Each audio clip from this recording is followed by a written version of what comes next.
আজকে নিয়ে আসলাম চিপসের রেসিপি।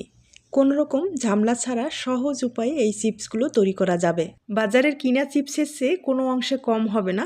বাচ্চারা যখন বায়না করবে, বাজার থেকে না কিনে ঘরেই স্বাস্থ্যসম্মতভাবে চিপসগুলো তৈরি করে নিতে পারেন।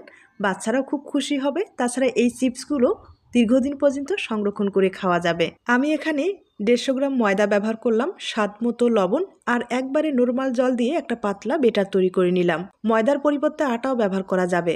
ময়দা আটার চিপসগুলো খেতে কিন্তু বেশি ভালো হয়, তাছাড়া তেলে দেওয়ার সাথে ফুলে ডবল হয়ে যায়। আমি এখানে আস্ত জিরাটা ব্যবহার করলাম, আপনারা চাইলে কালো জিরা ব্যবহার করতে পারেন। এরপরে প্লেটে সামান্য বেটার দিয়ে কিন্তু ভাপিয়ে নিতে হবে। আর হ্যাঁ, যতটুকু সম্ভব পাতলা করে ভাপিয়ে নিতে হবে। আর যত পাতলা করবেন ততটাই কিন্তু চিপসগুলো তেলে দেওয়ার সাথে ফুলবে।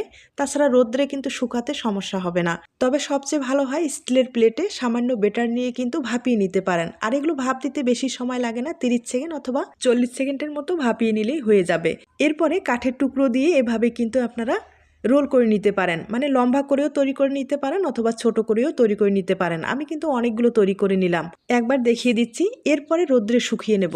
আর আমি রোদ্রে শুকিয়ে নিলাম। রোদ্রে শুকার পরে দেখতেই পারছেন কত সুন্দর হয়েছে। তবে হাতে বানানো যেহেতু একটু কিন্তু আঁকা বাঁকা হবে, আর যেগুলো মেশিনে তৈরি হয় ওগুলো কিন্তু একটু দেখতে বেশি ভালো হয়।